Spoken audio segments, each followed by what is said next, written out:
So in my previous video, I told you guys that I love this camera so freaking much. One of the cool things about Fuji is that they have these things called film simulations. I know that there's also film simulations on other brands like the Ricoh. A real popular thing about the Fuji cameras is that you can shoot JPEG, input film simulations into the camera, and you get a photo that is very similar to that specific film stock. I've played around with it quite a bit. I've had some frustrations with it, but I've also had a few successes with it. But today I want to tell you guys why I still prefer to shoot RAW instead of using film simulations in the Fujifilm cameras. X100F, can you see that? Now there's times when I'm out shooting and I get done with the shoot and I come home and I'm thinking, oh, I still have to edit these photos. Wouldn't it be nice just to shoot the photos and then have the photo that you already edited to your specific taste?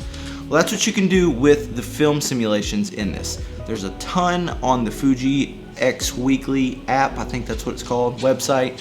You can get a lot of different film simulations to input into this one. But there's a reason why I still prefer shooting RAW. And it's not because the film simulations are bad by any means, but it's because, well, I guess I'm a little bit of a control freak, and I'm also one of those weird people that loves to edit photos. I love sitting down, putting on a playlist, chilling out, and just editing photos. Even though there are times when I'm thinking, it'd be nice just to have these photos done straight out of camera. Now with the film simulations in these Fuji cameras, you set your camera to JPEG. What you do is you input into the camera different settings and adjustments to get a film stock look that is similar to a certain film stock. So just to give you guys a little bit of an example, the other day I went out shooting and I inputted in a recipe for Kodachrome 64. I'm a big fan of Kodachrome and the look of Kodachrome. There's a ton of other ones like Portra recipes, Kodak Gold recipes. I mean, the list goes on and on. There's tons of them, but I'm a big fan of Kodachrome. So for this test, if you will, I just put in a Kodachrome 64 recipe that I really enjoyed and decided to show you guys a little bit of side-by-side of the photos straight out of camera and then my tweaks and just my personal taste of how I edited. So this photo right here, I took it raw and edited to my liking, and then this one right here is the Kodachrome 64 film simulation. So it's not a bad photo by any means, and I actually kind of like the look of it as far as the colors and everything, but you know, it's definitely a little bit different than what I edited myself to look like. It's a little more yellow greenish tint to it, and again, just to show you the differences, I mean, this is a fine photo as far as the editing style, but you know, I just had the little extra control to do what I wanted to it, and I like my finished product a little bit better. So again, just a kind of a basic building photo and edit that I threw together on it, versus the Kodachrome film simulation. And you can see I probably underexposed it just a little bit when I did the film simulation. One of the difficult things when shooting the film simulations is you really have to nail it in camera because there's no after camera editing. So if you look, I mean, I probably underexposed a little bit on the film simulation, whereas with the edit I was able to adjust it and basically make up for my screw up of underexposing it. So again, being able to edit afterwards allowed me to, I guess you could say, save the photo, or at least get a photo that I liked versus straight out of the camera. That's a little bit more my own fault than it really is the film simulation, but you really got to nail it in camera. Okay, here's another very similar one. Again, this is my edit that I made to it. I really like it. I like the colors. I did not edit a ton, but you know, I edited the photo the way I like it, and I like the colors of this photo.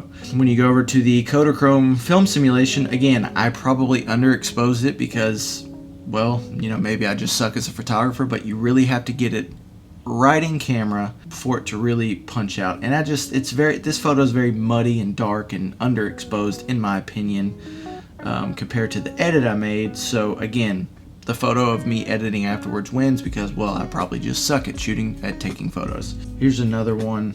So again, I was trying to expose for the highlight in the sun. Now this is probably a tough photograph to take just because of the contrast between the sky and the sun versus the shadows and everything. So Probably a tough photo to begin with to expose for, but again, the sky is blown out and the trees are just super dark and muddy and there's just nothing going on. This is a terrible looking photo. But when you go back to my edit, I salvaged it basically and came out with a photo that I think looks pretty good. So this is probably the biggest example of the difference between being able to edit afterwards versus film simulation. Again, tough photo to shoot for, but when you're able to edit afterwards, you really can save quite a bit. Okay, so this is my edit after. This is probably my favorite photo that I took. I just love the way it looks. Part of the color is just not only the editing, but these Fuji camera colors are just so beautiful. I love the blues and kind of the orangish look. It's just a really pretty photo. I love this photo. This is my own personal edit, probably the best one that I shot and edited from yesterday, probably the cleanest looking photo. And then if I go over to the film simulation, to me it's just ugly. It's a little too yellow. So I would have been frustrated with this photo, having composed it really well. The idea of the photo was great, but the film simulation just does not look good, in my opinion, compared to the edit that I made afterwards. You really have to nail it in camera when you're using the film simulations to get the right colors that you are looking for. So overall, I mean, the film simulations are really neat. They're fun to play around with, and I don't doubt that you really can get some great photos with them. You really have to make sure that you nail it in camera and that your settings are spot on. Some people have talked about putting everything on auto and just adjusting with the exposure settings. Maybe I need to do more of that, but again, I just like to have the control over my camera. I shoot almost always in manual. I am, again, one of those weird people that loves to edit after the photo shoot. So, you know, I'm not hating on the film simulations whatsoever, but for me, and just the way that I like to take photos and I enjoy editing, I don't use them because I prefer to shoot in RAW and then edit afterwards. I think the raw image capture of Fuji cameras is so beautiful. I'm also a big fan of the Sony cameras. I much prefer shooting raw, coming home, editing the photos the way I like, and then posting versus these film simulations where you take it in camera and then you can immediately upload it or send it to somebody. That's just me, that's just my opinion on the film simulations. I particularly don't use them. Let me know what you guys think. Maybe, you know, call me an idiot, whatever. Maybe I suck at photography, I don't know. But that's just the way I shoot and the way I like to shoot with the Fuji cameras. Let me know if you use film simulations. Maybe you have a recipe that works even better. Or let me know if you're kind of like me where you'd love to have that control over your images and edit afterwards. So thanks again, I'll catch you guys on the next one. Peace!